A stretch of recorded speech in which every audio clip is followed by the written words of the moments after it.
Hello किसान भाइयों, आप लोग कैसे हैं? और उम्मीद करें कि आप लोग बहुत अच्छे होंगे और अच्छे से खेत कर रहे होंगे और अपनी-अपनी ज़िंदगी में मस्त होंगे। मैंने ये यूट्यूब चैनल आप लोगों को जानकारी देने के लिए बताया है और इस चैनल पर दी गई जानकारियाँ सार्वजनिक स्रोतों से प्राप्त की गई है।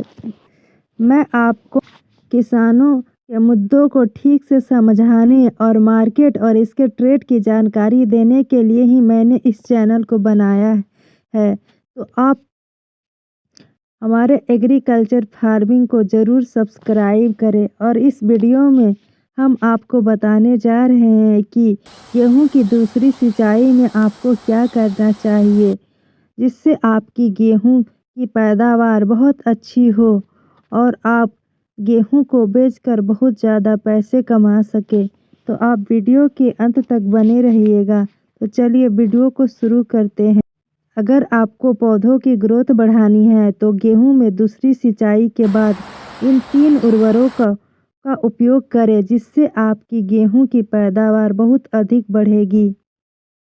किसान भाइयों, हर वर्ष की तरह इस साल भी आप लोग गेहूं की फसल की पैदावार बढ़ाने के लिए विभिन्न तरीके तलाश रहे होंगे। जैसे जैसे हम मौसम में बदलाव देखते हैं, गेहूं की फसल भी समय के साथ बढ़ती है और इसके देखभाल में कुछ खास कदम उठाना जरूरी हो जाता है।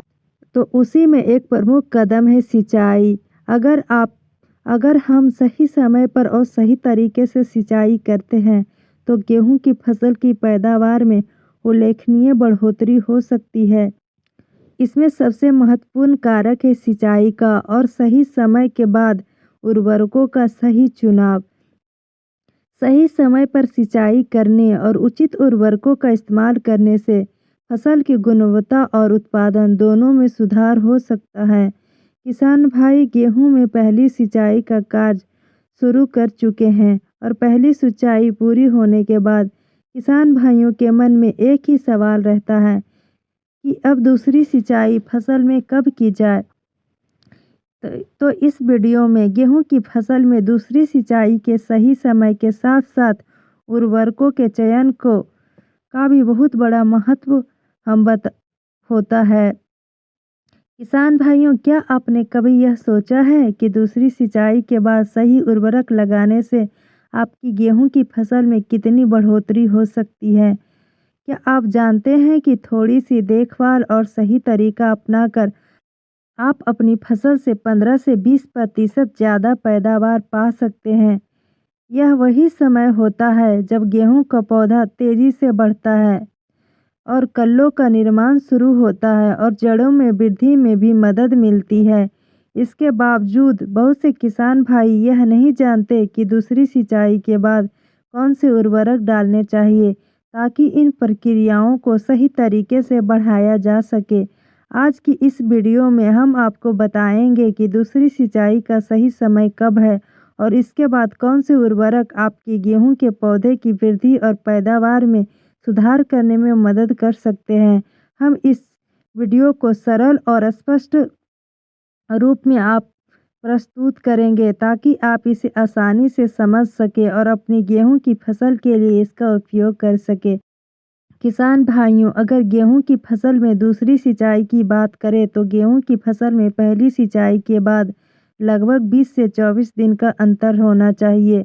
आपको पहली सिंचाई गेहूं लगाने के 20 से 25 दिन के बाद कर लेनी चाहिए। तो उस हिसाब से दूसरी सिंचाई 40 से 50 दिन के अंतराल पर कर देनी चाहिए। इसके बाद दूसरी सिंचाई को लगभग 40 से 50 दिनों के भीतर करना सबसे सही समय होता है।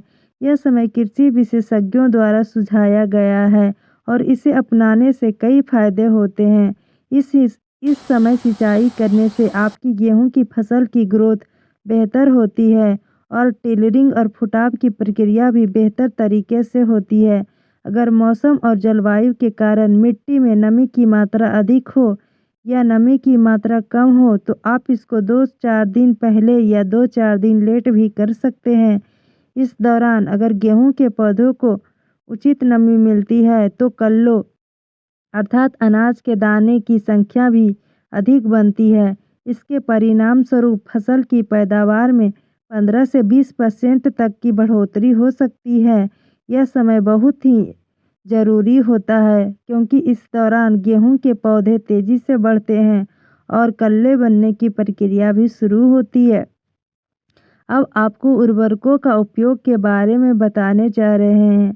किसान भाइयों, दूसरी सिंचाई के बाद यदि आप चाहते हैं कि आपका गेहूं के पौधों में शानदार वृद्धि के साथ साथ कल्लों की संख्या में भी अधिकता बने, तो इसके लिए आपको कुछ विशेष उर्वरकों का उपयोग करना चाहिए ताकि आपकी फसल की पैदावार और गुणवत्ता में सुधार हो सके।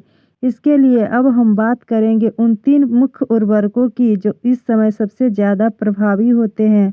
किसान भाइयों, सिंचाई के बाद गेहूं के पौधों की तेज़ी से ग्रोथ और कल्लों निर्माण के लिए सूक्ष्म पोषक तत्वों की बहुत ज़्यादा ज़रूरत होती है। ये तत्व पौधों की समग्र वृद्धि में सहायक होते हैं, जैसे जड़ों का विकास, हरेपन में वृद्धि और पौधों की स्वस्थता।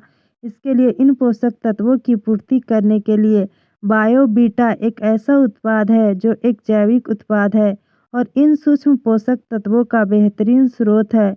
इसमें सभी प्रकार के आवश्यक सूक्ष्म पोषक तत्व अच्छे मात्रा में होते हैं। अगर आप इसे दूसरी सिंचाई के बाद उपयोग करते हैं तो इससे आपके पौधों को भी आवश्यक पोषक तत्व मिलेंगे जो उनके तेज़ी से विकास में मदद करेंगे। वैसे तो बायोबीटा के कई प्रकार हैं, लेकिन बायोबीटा का प्रयोग आप दानेदार रूप में कर सकते हैं। पौधों की सही वृद्धि के लिए प्रति एकड़ 5 किलो बायोबीटा डालने से आपके पौधों को पर्याप्त पोषण मिलेगा और यह आपकी फसल को हरा भरा बनाए रखने में मदद करेगा। दूसरे नंबर पर आता है यूरिया। किसान साथियों, गेहूं की फसल में पहले और दूसरी सिंचाई के बाद इस समय गेहूं के पौधों में नाइट्रोजन की बहुत अधिक आवश्यकता होती है क्योंकि पौधे तेज़ी से बढ़ रहे होते हैं और फुटाव भी हो रहा होता है। नाइट्रोजन की कमी के कारण पौधे की तेज़ी से वृद्धि और फुटाव में कमी आ सकती है। इस कमी को दूर करने के लिए यूरिया सबसे प्रमुख नाइट्रोजन स्रोत है जिसे आप इस समय अपनी फसल में डाल सकते हैं। इसका उपयोग करने से पौधों में तेज़ी से वृद्धि होती है और फुटाव भी बेहतर होता है।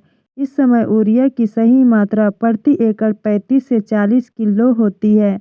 इसे सीधे मिट्टी में डालने के बजाय आप इसे पानी में घोलकर सिंचाई करते समय डाल सकते हैं। इस प्रक्रिया से नाइट्रोजन की उपलब्धता पौधों को बेहतर तरीके से होती है और इसकी पूरी कार्य क्षमता प्राप्त होती है। तीसरे नंबर पर आता है NPK 19, 19 और 19। किसान भाइयों, गेहूं की फसल में दूसरी सिंचाई के बाद इन उर्वरकों के अलावा अगर आपकी गेहूं की फसल कमज़ोर है, उसमें पीलापन आ रहा है और उसकी ग्रोथ रुक गई है, तो NPK 19:19:19 का उपयोग किया जा सकता है। इसमें नाइट्रोजन, फास्फोरस और पोटास तीनों मुख्य पोषक तत्व होते हैं जो पौधों के समग्र विकास के लिए आवश्यक हैं। अगर आपकी गेहूं की फसल में पीलापन या कमजोरी दिखाई दे रही है तो NPK 19:19:19 का उपयोग फायदेमंद हो सकता है। दूसरी सिंचाई के बाद आप इसका उपयोग स्प्रे के रूप में कर सकते हैं। स्प्रे के लिए इसकी सही मात्रा प्रति एकड़ 1 किलो होती है। इस उर्वरक का स्प्रे बनाकर 150 लीटर पानी में घोलकर पौधे पर छिड़काव करें। इससे पौधों की फुटाव, कल्लों निर्माण और जड़ों का विकास बेहतर होगा, जिससे आपकी पैदावार में वृद्धि होगी। तो आपको ये जानकारी कैसी लगी, आप हमें कमेंट करके ज़रूर बताएं और वीडियो अच्छा लगा हो तो लाइक करें और हमारे चैनल एग्रीकल्चर फार्मिंग को ज़रूर सब्सक्राइब करें।